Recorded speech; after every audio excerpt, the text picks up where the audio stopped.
धनीराम अपनी पत्नी सुमित्रा के साथ धनकोली में रहता था।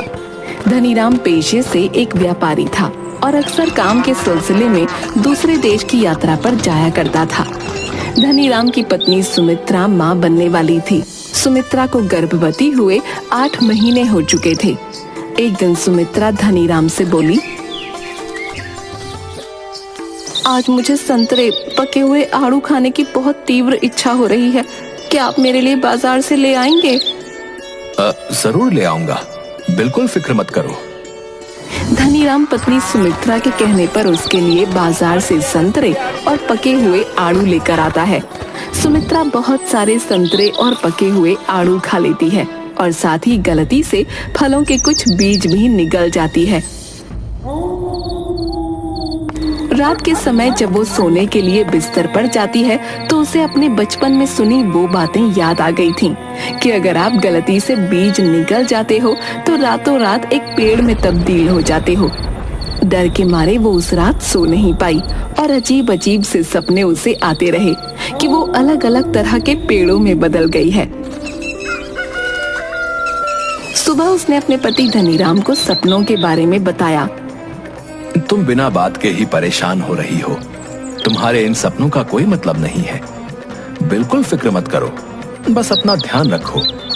अब ये समय फिक्र करने का नहीं है। सुमित्रा को फिर भी चैन न मिला। उसने अपनी दाई सवित्रो से भी अपने सपने के बारे में बताया। अरे बेटिया, तू काहे परेशान होती है? तूने सपने में हरे भरे आम के पेड़ और हरे भरे पेड़ ही तो देखे हैं। तुझे पता है इन सब का क्या अर्थ होता है? मुझे नहीं पता इन सब का क्या अर्थ होता है। तू एक स्वस्थ बच्चे को जन्म देगी और संतान सुख भोगेगी। पर सवित्रो की बात गलत साबित हुई और बच्ची को जन्म देते ही सुमित्रा की मृत्यु हो गई। सवित्रो ने देखा कि वो छोटी नन्ही कलियों में बदल रही है। जब तक उसने बच्ची को नहलाया वो कलियां पूरी पत्तियों का रूप ले चुकी थी। हालांकि उसने उन्हें एक एक करके चुनना शुरू कर दिया था, पर वे उसके शरीर के विभिन्न हिस्सों से किसी घास की तरह उगने लगी थीं। जब तक सुमित्रा की पलकों को उन पत्तियों ने ढका वो मर गई, क्योंकि पत्तियों द्वारा उसके शरीर के सारे रक्त को चूस लेने के कारण वो सांस नहीं ले पा रही थी। सवित्रो ने पूरी कोशिश करके उसके शरीर को साफ किया ताकि किसी को इस बारे में पता न चले, और उसके बाद ही सबको बच्ची के जन्म की सूचना दी। उसने धनीराम से कहा, मैं सुमित्रा को अपनी बहन की तरह मानती थी। इस बच्ची को जन्म देते ही वो संसार छोड़ के चली गई। इसलिए जब तक ये बच्ची शादी योग्य नहीं हो जाती और किसी योग्य वर से इसका विवाह नहीं हो जाता, मैं इसकी देखभाल करना चाहती हूँ। अगर आपको कोई आपत्ति ना हो तो क्या मैं इस बच्ची के साथ रह सकती हूँ? मुझे कैसी आपत्ति हो सकती है? तुमने ऐसा कहकर मुझे इस चिंता से मुक्त कर दिया कि मेरी इस छोटी सी दूध पीती बच्ची को बिना माँ के मैं अकेले कैसे पालूंगा। असल में सवित्रो को डर था कि कहीं शिशु के शरीर में से भी पत्तियां ना फूटने लगें और उसकी भी मृत्यु ना हो जाए। धनीराम ने अपने घर के पिछवाड़े में सवित्रो के लिए एक घर बनवा दिया ताकि वो वहां रहते हुए बच्ची की देखभाल कर सके। वैसे भी उसका कोई रिश्तेदार नहीं था। उस बच्ची का नाम तेजी मोली रखा गया, लेकिन सब लोग उस बच्ची को प्यार से तेजी कहते थे। समय के साथ तेजी भी बड़ी होने लगी। एक दिन गांव के मुखिया और कुछ लोग धनीराम के घर उससे मिलने आए। धनीराम, सुमित्रा को गए काफी समय हो चुका है और अब ईश्वर की कृपा से तेजी भी कुछ बड़ी हो गई है, परंतु माँ तो माँ होती है। उसे कुछ समय में माँ की जरूरत पड़ेगी, तब तुम अकेले उसकी परवरिश नहीं कर सकोगे। इसलिए हम सब तुम्हें ये सलाह देने आए हैं कि तुम्हें अपनी बेटी तेजी के लिए दूसरा विवाह कर लेना चाहिए भाई। मैं आप सबकी बात से सहमत हूँ, लेकिन क्या पता कि मेरे दूसरे विवाह से जो स्त्री इस घर में आएगी वो मेरी पुत्री को एक माँ का प्यार देगी या नहीं। धनीराम, हम तुम्हारी बात समझ रहे हैं, लेकिन हर सौतेली माँ खराब नहीं होती। हमारी बात पर विचार करना। गांव वालों के जोर देने पर धनीराम ने दूसरा विवाह कर लिया। इस बीच सवित्रो तेजी के शरीर से कम 4 बार अलग अलग तरह की पत्तियां निकाल चुकी थी। ऐसा करने के लिए वो कभी उसे हल्दी का लेप लगाती तो कभी सोयाबीन का लेप, ताकि उसे पत्तियां खींचकर निकालनी ना पड़े। इस तरह के लेप लगाए जाने की वजह से तेजी के रंग में लगातार निखार आता जा रहा था। तेजी न सिर्फ सुंदर थी वरन उसकी आंखें भी अंडाकार थीं और पलकें घनी थीं। दूसरी तरफ तेजी की सौतेली माँ शोभा खुद से बुदबुद करती रहती। न जाने इस कमबख्त तेजी पर ऊपर वाले ने कैसी कृपा कर रखी है जो इसका रूप रंग निखरता ही जा रहा है। इसे तो एक दिन मैं अच्छे से सबक सिखाऊंगी। बड़ा घमंड है इसे और इसके बाप को इसके रंग रूप पर। तेजी की सौतेली माँ शोभा उसे देखकर जहाँ हैरान रह जाती वहीं उसे जलन भी होती। पर सवित्रो को हमेशा तेजी की चिंता सताए रहती थी कि कहीं उसे भी कुछ हो ना जाए, वरना इस बिन माँ की बच्ची का क्या होगा। एक दिन धनीराम के घर पर जब वो बाहर अपना सामान बेचने जाने के लिए सामान बांध रहा था, अचानक तेजी के जोर जोर से चिल्लाने की आवाज आती है। अम्मा, अम्मा उठो ना, तुम्हें क्या हो गया? तुम उठती क्यों नहीं हो? धनीराम दौड़ता हुआ सवित्रो के घर की तरफ जाता है, जहाँ सवित्रो की सोते सोते ही मृत्यु हो गई थी। मत रो बेटा तेजी, तेरी अम्मा भी तेरी माँ की तरह तुझे छोड़कर चली गई है। सब मुझे छोड़कर क्यों चले जाते हैं? क्या मैं इतनी बुरी हूँ? नहीं मेरी बच्ची, तू बुरी नहीं है। ये सब बहुत अच्छे हैं और अच्छे लोगों की तो हमेशा ऊपर वालों को भी जरूरत होती है। उस दिन के बाद तेजी बिल्कुल शांत हो गई। धनीराम कुछ समय तेजी को छोड़कर कहीं नहीं जाता, परंतु व्यापार के लिए बाहर जाना उसकी मजबूरी थी। कुछ हफ्तों बाद एक दिन व्यापार के लिए धनीराम दूसरे शहर जाने की तैयारी कर रहा होता है। तभी लाल गर्दन वाले हरे रंग के तोते ने धनीराम के घर पर गीत गाया। जब तुम मुझे देखते हो तुम नाराज हो जाते हो। तुम्हारी बेटी एक खूबसूरत युवती बन गई है। तुम शहर से उसके लिए वर कब लेकर आओगे?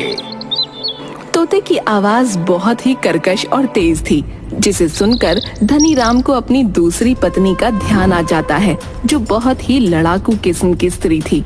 गांव में वो सबसे लड़ती रहती थी और तेजी के साथ नौकरों की तरह व्यवहार करती थी। अगले 6 महीनों की अपनी समुद्री यात्रा के दौरान मैं अपनी बेटी तेजी के लिए उपयुक्त वर जरूर ढूंढ लूंगा। उसी रात तेजी की उंगली में एक छोटी सी हरी पत्ती उगाई, जिसे उसने तुरंत ही चंदन का लेप लगाकर हटा दिया, जिसके बारे में सवित्रो ने उसे बताया था। वो अक्सर सवित्रो को याद करके रोती, क्योंकि उसे तो माँ का प्यार उसी से मिला था। दूसरी तरफ धनीराम के जाते ही शोभा का अत्याचार बढ़ गया। वो अपने पुत्रों के लिए स्वादिष्ट खाना बनाती और तेजी को बचा हुआ चावल नमक डालकर खाने को देती। रात दिन उससे घर के काम करवाती और सोने के लिए भी उसे बिस्तर नहीं देती। तेजी सारे काम करती और जब उसे माँ की याद आती तो कहीं कोने में बैठकर रो लेती। एक दिन तेजी अपनी सौतेली माँ के पास जाती है। माँ, मेरी सबसे खास सहेली का विवाह तय हो गया है। क्या आप मुझे उसके विवाह में जाने की अनुमति देंगी? तू अगर विवाह में जाएगी तो घर का काम कौन करेगा? माँ, मैं घर का सारा काम करके जाऊंगी और जल्दी ही वापस भी आ जाऊंगी। शोभा गुस्से में वहां से चली जाती है और कुछ समय बाद तेजी को आवाज देती है। अरे तेजी, कहाँ मर गई? जल्दी आ। जी माँ, आपने मुझे आवाज दी। हाँ, तू क्या कह रही थी? तुझे अपनी सहेली के विवाह में जाना है? ठीक है, चली जा, पर समय से वापस आ जाना। तेजी थोड़ी और हिम्मत करके कहती है। माँ, अगर आप मुझे विवाह में पहनने के लिए अपने पुराने सूती कपड़े दे दें तो बड़ा अच्छा होगा। सूती कपड़े? तू कैसी बातें कर रही है? तुम मेरे महंगे रेशमी कपड़े पहनना शादी में। तुम नए डिजाइन के कपड़े पहनो और अपने इन वस्त्रों के नीचे ब्लाउज भी पहनो, इससे तुम और सुंदर लगोगी।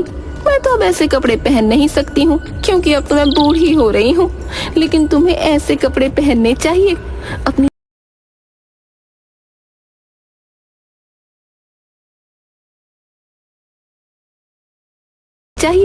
अपनी सहेली के विवाह में तुम भी खूब सज कर जाओ। पर क्या तुम अकेली वहां जा सकोगी? हाँ, मैं अकेली जा सकती हूँ। शोभा तो कुछ और ही सोच रही थी। उसने उन कपड़ों को एक जूट के थैले में डालते हुए रेशमी वस्त्र की तहों के बीच धीरे धीरे जलने वाला एक अंगार और एक छोटा सा चूहा रख दिया।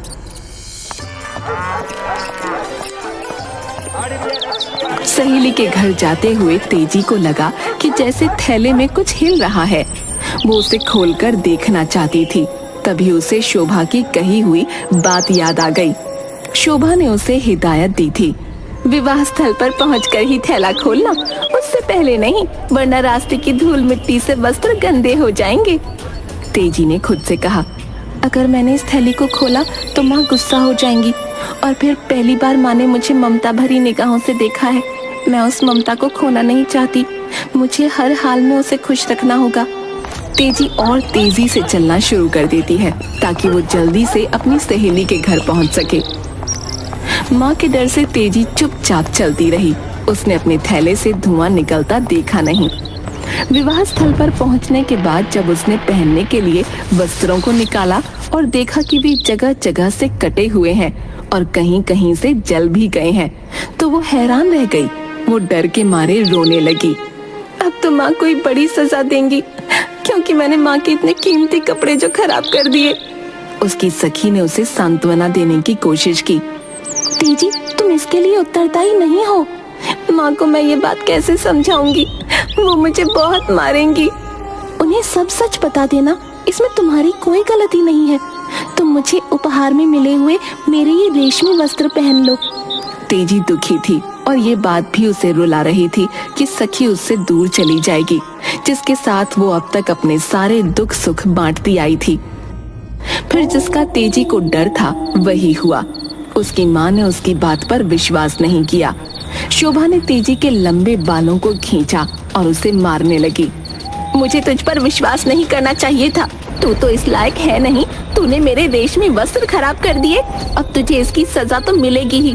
सजा के रूप में तुझे ये भीगे हुए चावलों को पीसना होगा। तेजी बहुत रोई।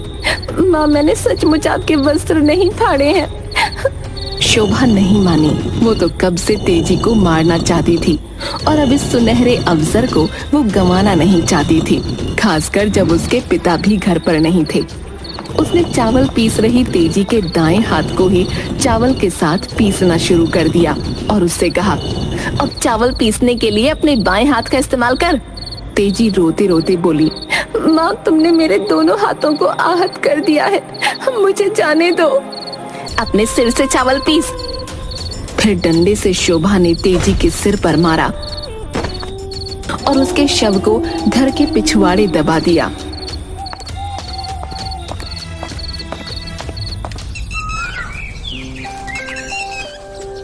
उस जगह से कद्दू की एक बेल निकल आई।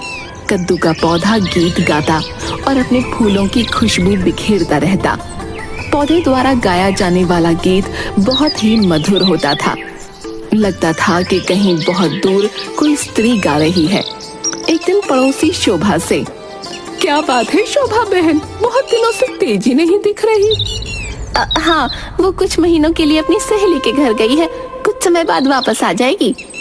एक दिन एक दुबली पतली स्त्री भीख मांगने आई।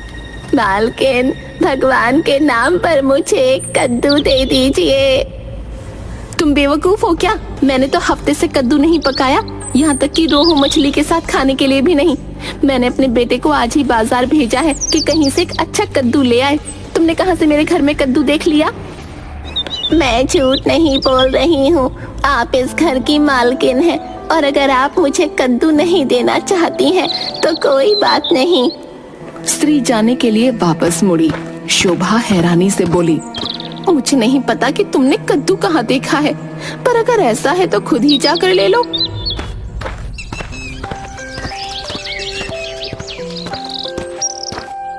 कुछ क्षण बाद वो स्त्री चिल्लाती और रोती हुई वापस आई और बेहोश हो गई। शोभा के तो जैसे होश ही उड़ गए।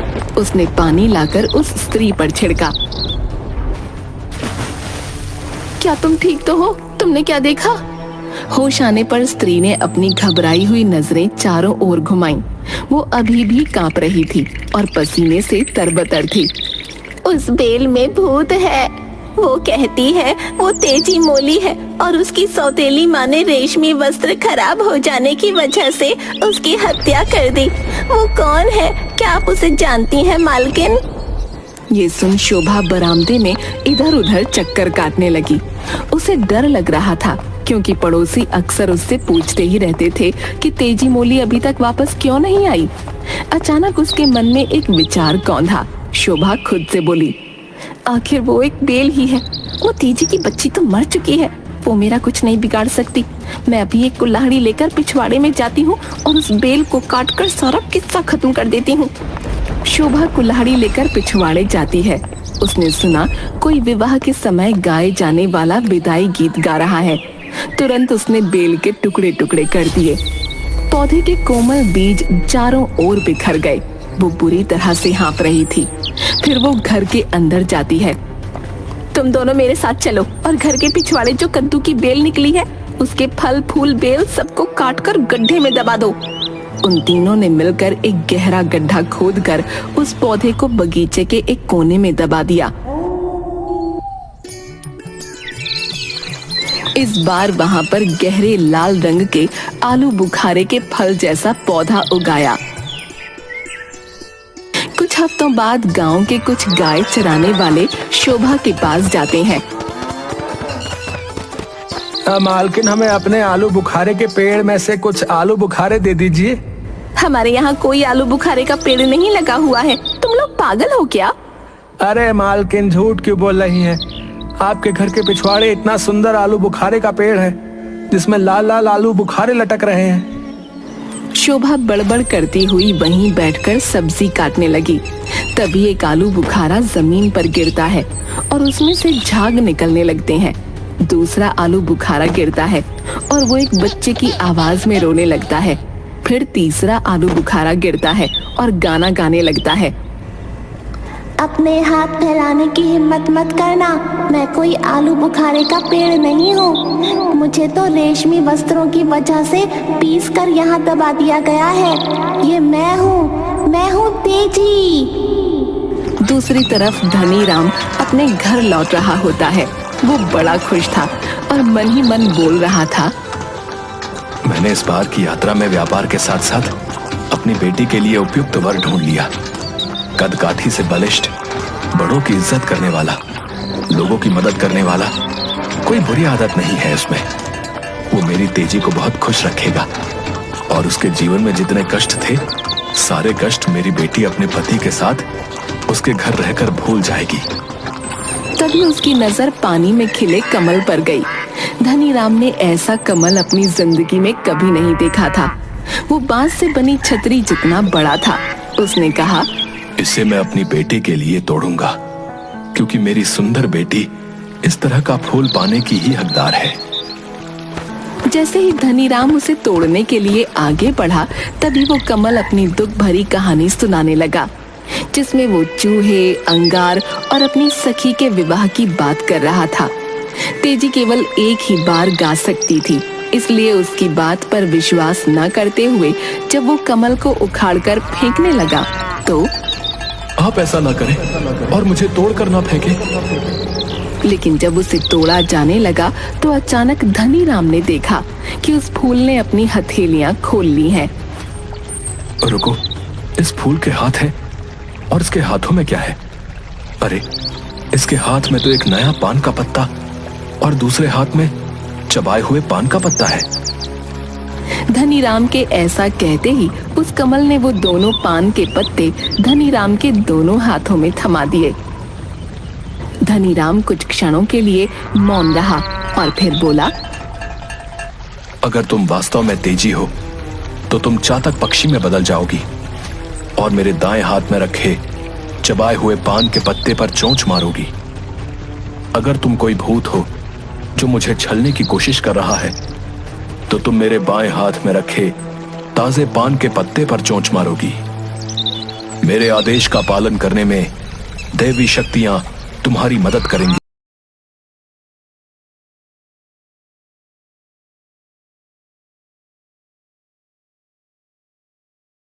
तुम्हारी मदद करेंगी।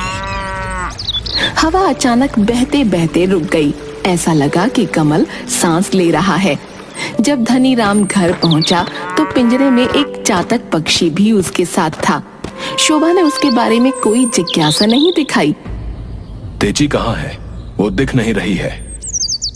शोभा जोर जोर से रोने लगी। वो अपनी सहेली के विवाह में गई थी और वहीं एक आदमी के साथ भाग गई। हमने शर्म की वजह से ये बात किसी को न बताई। हम सब ने मिलकर तेजी को जगह जगह ढूंढा पर वो कहीं न मिली। ये सुनकर धनीराम एक लाल बॉर्डर वाला वस्त्र लेकर कहा, अब मैं तुम्हें आदेश देता हूँ कि तुम अपने असली रूप में आओ और इस वस्त्र को पहनो। धनीराम इस बार यात्रा में जिस युवक से मिला था वो एक जादूगर भी था और उसने ऐसी बहुत सी चीजें धनीराम को सिखाई थीं जो उसके काम आई। धनीराम ने शोभा को उसके बेटों सहित घर से निकाल दिया। 1 महीने बाद गांव वाले ऐसी भव्य शादी में शामिल हुए जिसकी उन्होंने कभी कल्पना तक नहीं की थी। शोभा को उसके बाद किसी ने न देखा। हालांकि गांव के बाहरी हिस्से में रहते हुए तीनों बेटे तेजी के खिलाफ कोई न कोई षड्यंत्र रचते रहे पर कभी सफल न हुए। तेजी अपने पति के साथ सुखमय जीवन व्यतीत करती रही।